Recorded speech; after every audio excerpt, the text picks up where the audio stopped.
نحمده ونصلي علی رسولہ الکریم، اما بعد، فاعوذ باللہ من الشیطان الرجیم، بسم اللہ الرحمن الرحیم۔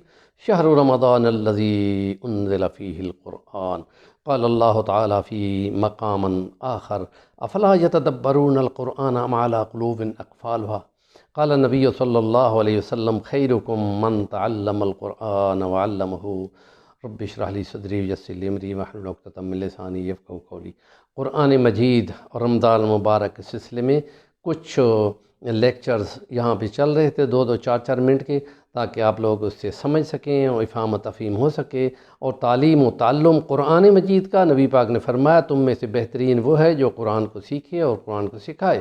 تو قرآن مجید کا ان دنوں میں جو کہ بہت مبارک دن ہیں، نفل فرضوں کے برابر اور 70 فرضوں کے برابر چلے جاتے ہوں، اور ایک نیکی آپ پڑھتے ہیں ایک لفظ کی تو 10 نیکیاں، اور رمضان میں تو پتہ نہیں کتنی نیکیاں بن جائیں گی۔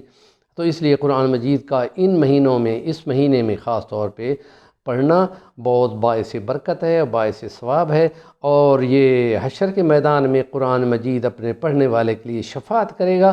خاص طور پہ سورۃ تبارک کے بارے میں آتا ہے، اور نبی کا صلی اللہ علیہ وسلم جمعے کی رات میں سورۃ دخان اور حامیم سجدہ پڑھا کرتے تھے۔ اور مسلم شریف کی روایت میں یہ ہے کہ جو سورۃ رحمان، سورۃ واقعہ، سورۃ الحدید، تین اکٹھی صورتیں پڑھتا ہے شام کی نماز کے بعد یا عشاء کے بعد جہاں بھی پڑھتا ہے، تو اس کو جنت الفردوس میں جانے والوں میں اس کا نام بھی ہوتا ہے۔ تو یہ قرآن مجید کا پڑھنا گویا کہ آخرت کی کامیابی ہے، اور نہ پڑھنا یہ بھی تو ہوتا ہے نا، ہر چیز کی ضد ہوتی ہے۔ جو نہیں پڑھتے وہ قرآن مجید ان کی شکایت کرے گا کہ اس نے تو مجھے چھوڑ دیا تھا، اے خدا تو بھی اس کو چھوڑ، اور یہ بڑا وارننگ والی بات ہے۔ ہم نے کل کے ولاگ میں یہ کیا تھا کہ مسلمانوں نے اس تدبر، تفکر، تعقل اور توسم کے ذریعے سے سائنس کو ایجاد کیا بنی عباس کے دور میں، اور ادھر اندلس میں بنو امیہ کے خاندان 900 سال کی حکومت کرتا رہا، اور انہوں نے دنیا کو سائنس پہنچائی۔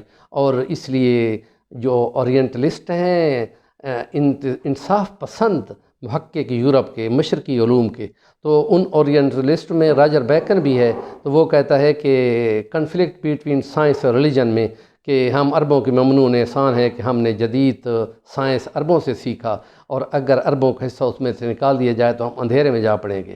اور رابرٹ بریفالٹ جو ہے دا میکنگ آف ہیومینٹی اس کی کتاب ہے، اس میں وہ لکھتا ہے but for the Arabs the modern civilization would have been never born.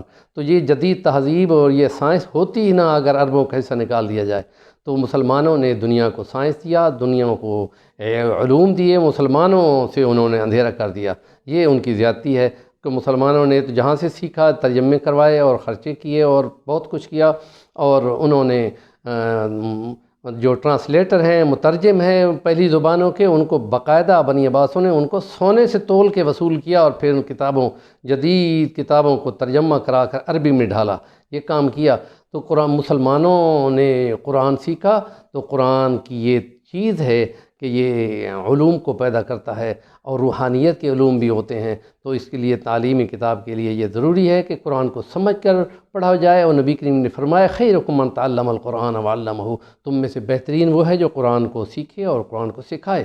تو اس لیے قرآن مجید کو سمجھ کر پڑھنا اور اس میں سے موتی نکالنا۔ اقبال کیا کہہ گیا ہے، قرآن میں ہو غوطہ زن مرد مسلمان۔ اور ایسے مسلمان مفکر بھی ہیں، یا کہیں کہ علماء ہیں یا ملا ہیں، جو یہ کہتے ہیں کہ قرآن سمجھ نہیں آ سکتا اس لیے ترجمے کے ساتھ نہیں پڑھنا چاہیے۔ وہ اندھیرے میں رکھنا چاہتے ہیں لوگوں کو، تاکہ وہ اپنے ذریعے سے وہ معقولات، مشروبات وہ کرتے ہیں وہ چلتے رہیں۔ یہ اندھیرے کے دن نہیں ہے، یہ 5th جنریشن وار کا دور ہے، اور جدید دور ہے۔ اس میں ذریعے سی چھوٹی سی بات بھی پوری دنیا میں پہنچ جاتی ہے۔